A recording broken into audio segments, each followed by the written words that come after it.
Allez, on plonge directement dans le vif du sujet. Dans ce décryptage, on va explorer un truc absolument fascinant, l'un des impacts les plus discrets, mais aussi les plus dingues, du changement climatique sur la faune.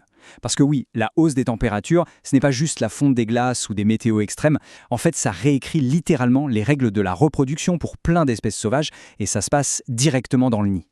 Ce qui nous amène à une question super intrigante. Que se passe-t-il exactement quand un environnement qui se dérègle reprogramme la manière dont une espèce se reproduit ? C'est un vrai mystère scientifique. Pour pas mal d'espèces, la température n'est pas qu'un détail météo, c'est littéralement le facteur absolu qui va décider si la prochaine génération sera composée de mâles ou de femelles. Et pour bien comprendre l'ampleur du phénomène, gardons ce chiffre en tête. 95%, c'est énorme. Au cours des 5 dernières années, dans certaines régions de Floride, 95% des bébés tortues kawan qui sont sortis du sable étaient des femelles. La chaleur sans précédent des plages a quasiment rayé de la carte l'apparition de mâles dans ces populations. C'est fou, non ? Passons à notre première partie, un phénomène climatique étrange. Il y a vraiment de quoi être stupéfait quand on voit à quel point les changements de température se manifestent de façon contre-intuitive dans la nature. Le concept clé ici, c'est ce qu'on appelle la détermination du sexe dépendante de la température, ou TSD. C'est simple. Contrairement aux mammifères, beaucoup de reptiles n'ont tout simplement pas de chromosomes sexuels, les fameux X ou Y. Chez eux, c'est l'environnement thermique de l'œuf, pendant une période très précise de son développement, qui va activer les hormones, décidant s'il deviendra un mâle ou une femelle. Ce qui nous mène à la section 2, la science de la détermination du sexe. Regardons un peu comment nos connaissances ont évolué sur le sujet. Tout part de 1966, quand Madeleine Charnier fait une observation incroyable sur des lézards, les margouillas, au Sénégal. Ensuite, on fait un bond jusqu'en 1979. Les chercheurs Bull et Vogt confirment que la température dicte aussi le sexe chez plusieurs espèces de tortues, alors qu'à l'époque, tout le monde pensait dur comme fer que tout dépendait des gènes. Et le plus dingue, c'est qu'il a fallu attendre les années 2020 pour que la biologie moléculaire moderne arrive enfin à isoler les mécanismes génétiques exacts derrière ce phénomène. Et ça, c'est notre troisième partie, le thermostat moléculaire. On va plonger au niveau microscopique parce que ce qui se passe sous la coquille, c'est une machinerie biologique digne d'un thermostat de haute précision. En fait, un simple signal extérieur, la chaleur, va entraîner un changement permanent. Ça se passe en plusieurs étapes. D'abord, la chaleur active un canal calcique bien spécifique, le TRPV4. Ça provoque une montée hyper rapide de calcium dans la cellule. Ce pic de calcium va ensuite modifier une protéine, la STAT3. Et cette protéine modifiée va aller réguler un gène crucial, le KDM6B. C'est lui le véritable interrupteur final, celui qui active ou désactive le gène de différenciation sexuelle pour ordonner ou non la formation de testicules. Ce qui est vraiment captivant quand on observe ce circuit génétique, par exemple chez la tortue de Floride, c'est de voir cet interrupteur en pleine action. En gros, à une température plus basse, le gène KDM6B s'exprime à fond et déclenche le développement d'un mâle. Mais si on monte un peu la température, boum, ce gène est désactivé. Ça bloque l'activation des gènes mâles et la gonade se transforme d'elle-même en ovaire. C'est littéralement un interrupteur parfait, entièrement contrôlé par la chaleur.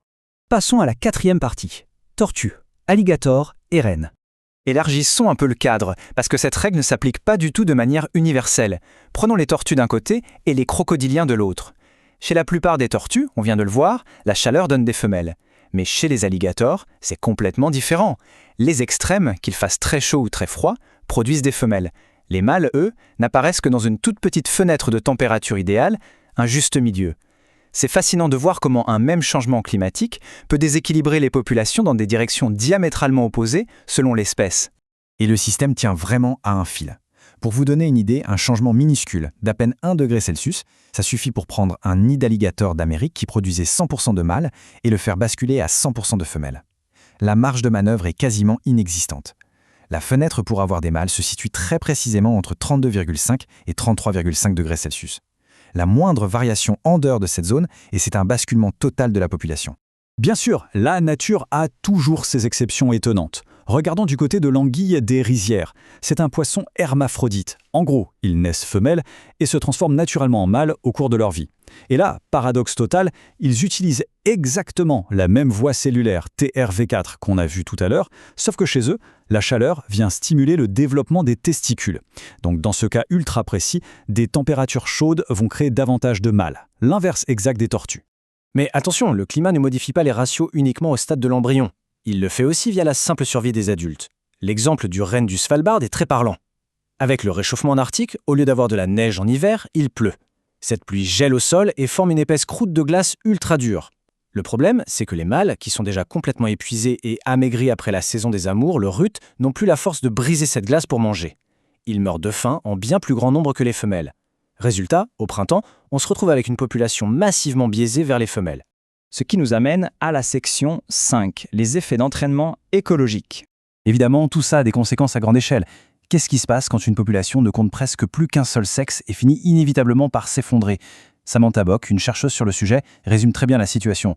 Elle explique que les alligators sont de véritables ingénieurs des écosystèmes et que le déclin de leur population, à cause de ces ratios modifiés, peut avoir de vastes répercussions sur tout le système naturel. C'est l'effet papillon par excellence. Ces grands prédateurs façonnent l'habitat pour plein d'autres espèces. S'ils disparaissent par manque de partenaires pour se reproduire, c'est toute la chaîne alimentaire et le paysage qui s'écroulent. Et les prévisions sont d'ailleurs assez alarmantes. Les chercheurs estiment que l'année 2100 pourrait être un véritable point de bascule, notamment pour les tortues marines. Et ce, même avec des scénarios de réchauffement modéré. Passé ce cap, il n'y aura tout simplement plus assez de mâles pour assurer la reproduction des populations. Le risque d'extinction devient alors une vraie menace. Et on termine avec la 6e partie, les interventions pour la survie des espèces. Le point crucial dans tout ça, c'est que la communauté scientifique ne reste pas les bras croisés. Pour éviter ces catastrophes écologiques, les actions concrètes sont explorées. Par exemple, il y a des programmes d'incubation artificielle, on récupère les œufs et on les fait éclore en laboratoire à des températures bien précises pour créer artificiellement le sexe qui vient à manquer dans la nature. En parallèle, il est vital de protéger l'habitat naturel en s'assurant que les femelles aient accès à des zones avec différents microclimats pour faire leur nid au frais. Enfin, on essaie de faciliter les connexions entre les différentes populations pour préserver la diversité génétique qui est vraiment essentielle. Ce qui nous laisse avec une vraie réflexion pour clore cette analyse. Est-ce que ces interventions humaines, comme l'incubation artificielle, suffiront vraiment à sauver la diversité de nos écosystèmes à l'échelle mondiale? C'est génial de pouvoir corriger le tir de manière ciblée, mais pourra-t-on gérer artificiellement la reproduction de milliers d'espèces sauvages sur le long terme? C'est la grande question qui se pose aujourd'hui sur les limites de notre capacité d'action face à un climat mondial en pleine mutation.